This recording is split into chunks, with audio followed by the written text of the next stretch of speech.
हरे कृष्णा, राधे राधे। चलते हैं अपने भावदेह से मीराबाई सा के पास।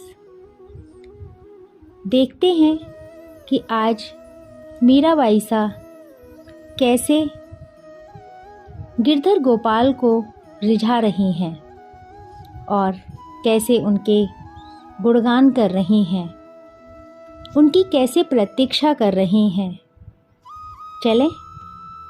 चलते हैं हम सब। कल मीराबाई जी ने अपने गिरधर का जन्म उत्सव, कृष्ण जन्मोत्सव संपन्न हुआ है। इसके पश्चात ही बाबा बिहारी दास जी ने वृंदावन जाने की इच्छा प्रकट की। भारी मन से दूधा जी ने स्वीकृति दी। मीरा जी को जब मिथुला ने बाबा के जाने के बारे में बताया तो उनका मन बहुत उदास हो गया। वह बाबा के कक्ष में जाकर उनके चरणों में प्रणाम कर रोते रोते बोली, बाबा आप पधार रहे हैं? बाबा बोले, हाँ बेटी, वृद्ध हुआ अब तेरा ही है बाबा। अंतिम समय तक श्री धाम वृंदावन में श्री राधा माधव के चरणों में ही रहना चाहता हूँ। मीरा बोली, बाबा मुझे यहाँ कुछ भी अच्छा नहीं लगता, मुझे भी अपने साथ श्री धाम वृंदावन ले चलिए ना।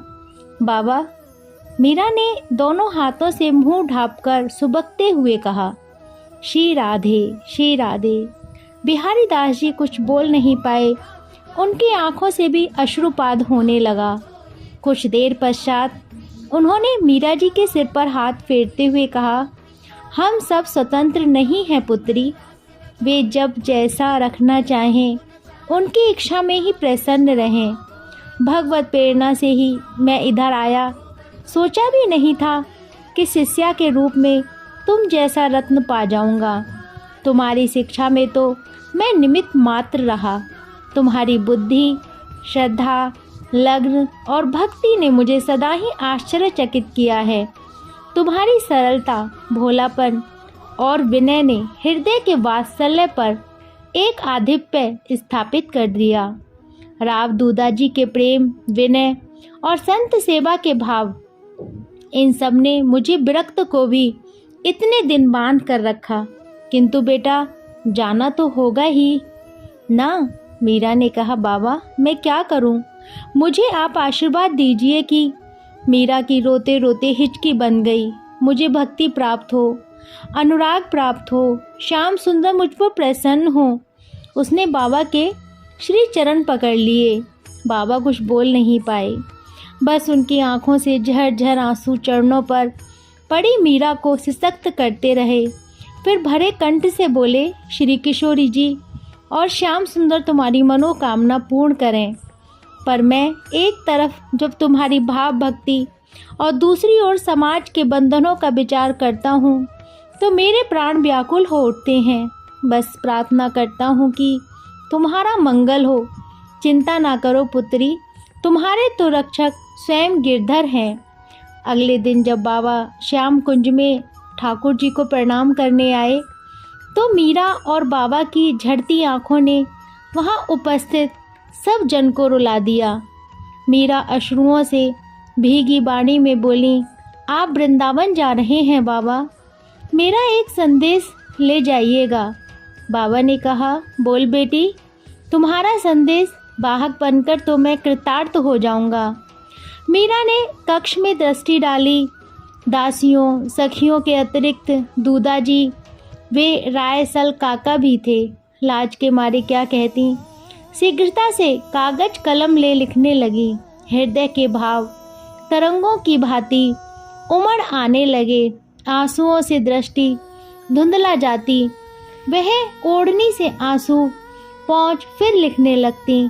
लिखकर उसने मन ही मन पढ़ा, गोविंद कबहु मिले पिया मेरे, चरण कवल को हंस हंस देखो, राखो नैनन नेरो, निरखन का मोही चाब घड़ेरो, कब देखूं मुख तेरो। गोविंद कबहु मिले पिया मोरो, व्याकुल प्राण धरत नहीं धीरज, मिल तू मीत सबेरा। मीरा के प्रभु गिरधर नागर, ताप तपन बहु तेरा। गोविंद कबहु मिले पिया मेरा। पत्र को समेटकर और सुंदर रेशमी थैली में रखकर मीरा ने पूर्ण विश्वास से उसे बाबा की ओर बढ़ा दिया। बाबा ने उसे लेकर सिर चढ़ाया और फिर उतने ही विश्वास से गोविंद को देने के लिए अपने झोले में सहज कर रख लिया। गिरधर को सबने प्रणाम किया। मीरा ने पुनः प्रणाम किया। बिहारी दास जी के जाने से ऐसा लगा मानो जैसे गुरु, मित्र और सलाहकार खो गया हो। कल गुरु पूर्णिमा है। आज मीरा श्याम कुंज में बैठी हुई हैं, सोच रही हैं सदा से इस दिन गुरु पूजा करते आ रहे हैं। शास्त्र कहते हैं कि गुरु के बिना ज्ञान नहीं होता, वही परम तत्व का दाता है। तब मेरे गुरु कौन है? वह एकदम से उठकर दूदाजी के पास चल पड़ी। वहाँ जयमल बीरम देव जी के पुत्र और मीरा के छोटे भाई दूदाजी से तलवारबाजी के दाव पेच सीख रहे थे। मीरा दूदाजी को प्रणाम कर भाई की बात खत्म होने की प्रतीक्षा करते बैठ गई, पर जयमल तो युद्ध, घोड़ों और धनुष तलवार के बारे में वीरता से दूदाजी से कितने ही प्रश्न पूछते जा रहे थे। मीरा ने भाई को टोकते हुए कहा, बाबू साहब से मुझे कुछ पूछना था, पूछ लूं? तो फिर भाई साहब आप बाबू साहब के साथ पुनः महाभारत प्रारंभ कर लेना। तलवार जितने तो आप हो नहीं अभी, और युद्ध पर जाने की बात कर रहे हो। जयमल और दूदाजी दोनों मीरा की बात पर हंस पड़े। मीरा अपनी जिज्ञासा रखती हुई बोली, बाबू साहब शास्त्र और संत कहते हैं कि गुरु के बिना ज्ञान नहीं होता। मेरे गुरु कौन है? जयमल ने कहा, है तो सही बाबा बिहारी दास और योगी निर्वतीनाथ जी। दूदाजी बोले, नहीं बेटा, वे दोनों मीरा के शिक्षा गुरु हैं, एक संगीत के और दूसरे योग के, पर वे दीक्षा गुरु नहीं हैं। सुनो बेटी, इस क्षेत्र में अधिकारी कभी भी वंचित नहीं रहता। त्रसित यदि स्वयं सरोवर के पास नहीं पहुंच पाता तो सरोवर ही प्यासे के समीप पहुंच जाता है। बेटी, तुम अपने गिरधर से प्रार्थना करो, वे उचित प्रबंध कर देंगे। मीरा ने पूछा, गुरु होना आवश्यक तो है ना बाबू साहब? दूदाजी बोले, आवश्यकता होने पर अवश्य ही आवश्यक है। गुरु तो एक ऐसी जलता हुआ दिया है जो तुम्हारा भी आध्यात्मिक पथ प्रकाशित कर देते हैं। फिर गुरु के होने से उनकी कृपा तुम्हारे साथ जुड़ जाती है। यूँ तो तुम्हारे गिरधर स्वयं जगत गुरु हैं। मीरा बोली, वो तो है, आपने गिरधर नाम दिया, बाबोसा पर मंत्र नहीं है। इस प्रश्न पर दूदाजी हंस दिए। भगवान का प्रत्येक नाम मंत्र है बेटी, उनका नाम उनसे भी अधिक शक्तिशाली है, यही तो अभी तक सुनते आए हैं। मीरा बोली, नाम कानों को प्रिय लगता है बाबू साहब, पर आंखें तो प्यासी रह जाती हैं। अनायास ही मीरा के मुख से निकल पड़ा, पर बात का मर्म समझ में आते ही सकुचा गई और उसने दूदाजी की ओर पीठ फेर ली। उसमें भगवान के नाम में इतनी शक्ति है कि आंखों की प्यास बुझाने वाले को भी खींच लाए। उसकी पीठ की ओर देखते हुए मुस्कुराकर दूदाजी ने कहा, जाऊं बाबूसा? मीरा ने सकुचाकर पूछा। दूदाजी बोले, हाँ जाओ बेटी। जयमल ने आश्चर्य से पूछा, बाबूसा जीजी ने ये क्या कहा और उन्हें लाज क्यों आई? दूदाजी बोले, वह तुम्हारे क्षेत्र की बात नहीं है बेटा, बात इतनी सी ही है कि भगवान के नाम में भगवान से भी अधिक शक्ति है और उस शक्ति का लाभ नाम लेने वाले को मिलता है। मीरा श्यामकुंज लौट आई और ठाकुर से निवेदन कर बोली, कल गुरु पूर्णिमा है, कल जो भी संत हमारे घर पधारेंगे वे ही प्रभु आपके द्वारा निर्धारित गुरु होंगे। और मीरा ने गिरधर से यह बात कहकर अपना तानपुरा उठाया और गिरधर के आगे गाने लगी। मोहे लागी लगन गुरु चरणन की, चरण बिना मोहे कुछ नहीं भावे, जग माया सब सपने है की, मोहे लागी लगन गुरु चरणन की। मीरा के प्रभु गिरधर नागर, आस लगी गुरु शरणन की, मोहे लागी लगन गुरु चरणन की। ऐसे बस मीरा रात्रि बीत गई और रात्रि में मीरा ने सपने देखा कि महाराज युधिष्ठिर की सभा में प्रश्न उठा कि प्रथम पूज्य सर्वश्रेष्ठ कौन है जिसका प्रथम पूजन किया जाए। चारों तरफ से एक ही निर्णय हुआ, कृष्ण वंदे जगत गुरु, कृष्ण वंदे जगत गुरु।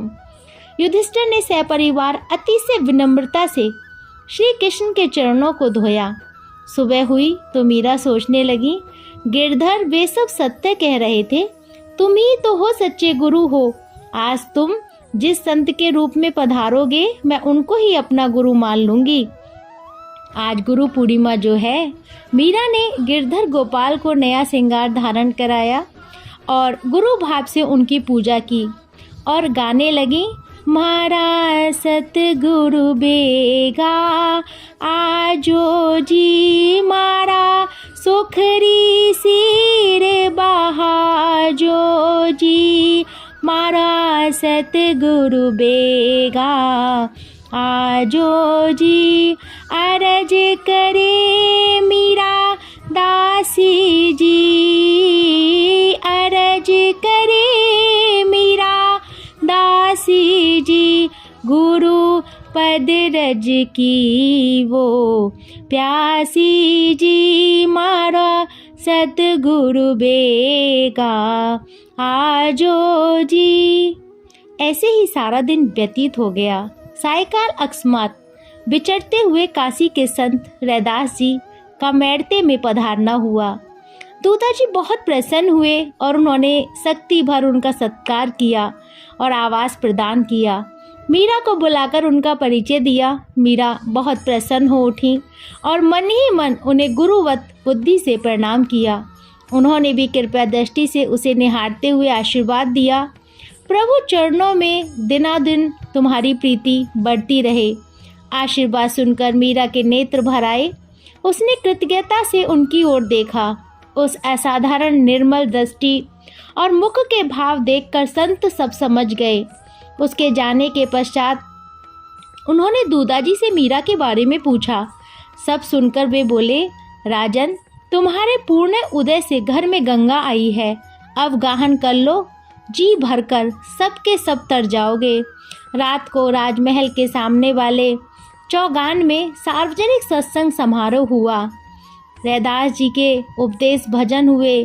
दूधा जी के आग्रह से मीरा ने भी भजन गाकर उन्हें सुनाया।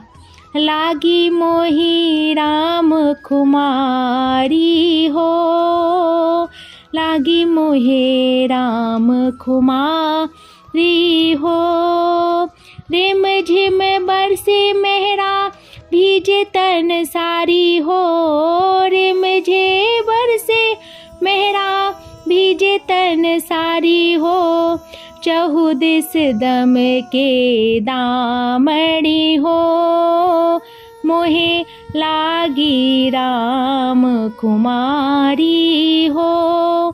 दीपक जो ज्ञान का चढ़ूं अगम अटारी हो, मीरा दासी राम की हिमरत बलहारी हो, हिमरत बलहारी हो, लागी मोहि राम कुमारी हो।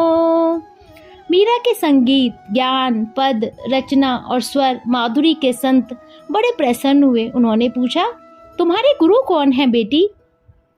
मीरा ने कहा, कल मैंने प्रभु के सामने निवेदन किया था, कि मेरे लिए गुरु भेजें और फिर निश्चय किया कि आज गुरु पूर्णिमा है, अतः जो भी संत आज पधारेंगे वे ही प्रभु द्वारा निर्धारित गुरु होंगे। कृपया कर इस अज्ञानी को शिष्या के रूप में स्वीकार करें।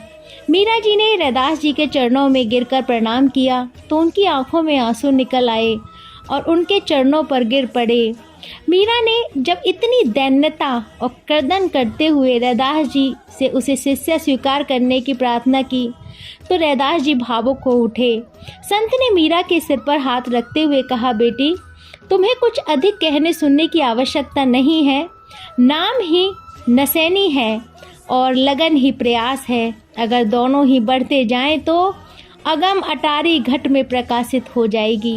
इन्हीं के सहारे उसमें पहुँचे अमृत पान कर लोगी। समय जैसा भी जाए आए पाँव पीछे ना हटे, फिर तो बेड़ा पार है। इतना कह वह स्नेह से मुस्कुरा दिए। मुझे कुछ प्रसाद देने की कृपया करें। मीरा ने हाथ जोड़कर प्रार्थना की। संत ने एक क्षण सोचा और फिर गले से अपनी जपमाला और एक तारा मीरा के फैले हाथों पर रख दिए। मीरा ने उन्हें सिर से लगाया, माला गले में पहन ली और एक तारे के तार पर उंगली रखकर उसने रैदास जी की ओर देखा और उसके मन की बात समझकर उन्होंने एक तारा मीरा के हाथ से लिया और बजाते हुए गाने लगे। प्रभु जी तुम चंदन हम पानी, जाकी अंग अंग बास समानी। प्रभु जी तुम दीपक हम बाती, जाकी ज्योत जरे दिन राती। प्रभु जी तुम मोती हम धागा, जैसे सो नहीं मिलत सुहागा। प्रभु जी तुम स्वामी हम दासा, ऐसी भक्ति करे रैदासा, ऐसी भक्ति करे रैदासा। रैदास जी ने भजन पूरा कर अपना एक तारा पुनः मीरा जी को पकड़ा दिया, जो उसने जीवन पर्यंत गुरु के आशीर्वाद की तरह अपने साथ सहज कर रखा। गुरु जी के इंगित करने पर मीरा ने उसे बजाते हुए गायन प्रारंभ किया।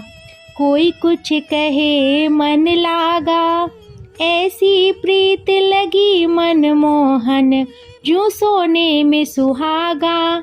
जन्म जन्म का सोया मनुआ, सतगुरु शब्द सुन जागा। माते पिता सुत कुटुंब कबीला, टूट गया जूं त्यागा। मीरा के प्रभु गिरधर नागर, भाग हमारा जागा। कोई कुछ कहे मन लागा, कोई कुछ कहे मन लागा। चारों ओर दिव्य आनंद सा छा गया। उपस्थित सब जन एक निर्मल आनंद धारा में अवगाहन कर रहे थे। मीरा ने पुनः आलाप की तान ली। पायो जी मैंने राम रतन धन पायो, पायो जी मैंने राम रतन धन पायो। वस्तु अमोलक दी मेरे सद्गुरु, कृपा कर अपनायो। पायो जी मैंने राम रतन धन पायो। रैदास जी मीरा का भजन सुनकर अत्यंत भाव विभोर हो उठे। वे मीरा जी जैसी शिष्या पाकर स्वयं को धन्य मान रहे थे। उन्होंने उसे कोटिस आशीर्वाद दिया। दूधा जी भी संत की कृपा पाकर कृतकृत्य हुए। संत रैदास जी 2 दिन मैड़ता में रहे। उसके जाने से मीरा को सूना सूना लगा। उनके जाने से मीरा जी को सूना सूना लगा। वह सोचने लगी कि 2 दिन सत्संग का कैसा आनंद रहा। सत्संग में बीतने वाला समय ही सार्थक है। ऐसे करके मीरा का समय व्यतीत हो रहा है और वो अपने गुरु को पाकर बहुत आनंद में हैं और हम सब भी इसी आनंद में ही अपने आप को लेते हैं और कल हम इससे आगे अवगाहन करेंगे आगे की कथा में। जब तक के लिए हरे कृष्णा, राधे राधे।